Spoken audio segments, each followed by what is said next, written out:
সুখে ভরবে আগামীর দিন, পেনশন এখন সর্বজনীন। এই স্লোগানকে সামনে রেখে দেশের সকল নাগরিকের আর্থিক সুরক্ষা নিশ্চিতকরণের লক্ষ্যে প্রধানমন্ত্রী শেখ হাসিনার সর্বজনীন পেনশন স্কিম বাস্তবায়নের নিরলসভাবে কাজ করে যাচ্ছে গোয়েনঘাট উপজেলা প্রশাসন এবং গ্রহণ করেছে নানা উদ্যোগ। বিস্তারিত দেখুন গোয়েনঘাট প্রতিনিধি নুরুল আলমের পাঠানো প্রতিবেদনে। উপজেলার প্রত্যন্ত অঞ্চলের গ্রামের সাধারণ মানুষকে সর্বজনীন পেনশন স্কিমের আওতায় আনতে প্রতিটি ইউনিয়নে দক্ষ ইউডিসির মাধ্যমে পেনশন স্কিম রেজিস্ট্রেশন সেবা চালু করে। গ্রামে গ্রামে হাট বাজারে সভা ও বিভিন্ন আনুষ্ঠানিকতায় মানুষের কাছে বার্তা পৌঁছানোর মাধ্যমে নিরন্তর প্রচেষ্টা চালিয়ে যাচ্ছেন উপজেলার নির্বাহী কর্মকর্তা তৌহিদুল ইসলাম। উপজেলা নির্বাহী কর্মকর্তা বলেন, সাধারণ মানুষের কল্যাণে ও অর্থনৈতিক সুরক্ষায় প্রধানমন্ত্রী শেখ হাসিনার এটি একটি দূরদর্শী চিন্তা ভাবনা। এটি বাস্তবায়ন হলে মানুষ শেষ বয়সে এসে জরুরি কাজে, চিকিৎসায় ও ছেলে মেয়েদের বিয়েতে কাজে লাগিয়ে এর সুবিধা ও সুফল ভোগ করতে পারবে।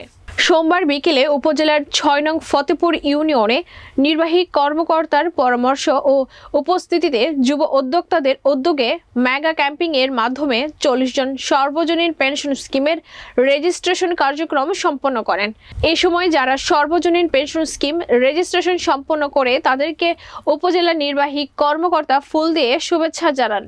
উপজেলা নির্বাহী কর্মকর্তাকেও ফুল দিয়ে বরণ করেন তারা। এ সময় উপস্থিত ছিলেন ইউনিয়ন পরিষদের চেয়ারম্যান মোহাম্মদ মিনহাজ উদ্দিন, উপজেলা যুবলীগের যুগ্ম আহ্বায়ক শাহাব উদ্দিন, ইউনিয়ন যুবলীগের যুগ্ম আহ্বায়ক মাসুক আহমেদ। এটি মাননীয় প্রধানমন্ত্রীর একটি খুবই দূরদর্শী একটি চিন্তা ভাবনা এবং এটি সাধারণ মানুষের কল্যাণের জন্যই। আজকে আমরা এখানে ফতেপুর ইউনিয়নে এখানে ইউনিয়ন পরিষদ কার্যালয়ে এটি আমরা স্পেশাল ক্যাম্পেইন করলাম এবং এখানে আজকে আমাদের এখানে ৪০ জন একসাথে রেজিস্ট্রেশন করেছে। আমরা গোয়েনঘাট উপজেলার বিভিন্ন বাজার, বিভিন্ন স্পটগুলোতে যাচ্ছি এবং গিয়ে আমরা আউটডোর অ্যাক্টিভিটিস করছি এবং পাবলিকের কাছে, জনগণের কাছে আমাদের যারা পেনশন স্কিম অপারেটর আছে, ইউডিসি উদ্যোক্তা আছে, তাদেরকে নিয়ে গিয়ে তাদের কাছে গিয়ে আমরা এই কাজটি করে দিচ্ছি এবং এটি বিনামূল্যে এবং জনস্বার্থে তাদের কল্যাণের জন্য আমরা এই স্কিম কার্যক্রমগুলো হাতে নিয়েছি এবং এই কাজে সহায়তা করছি।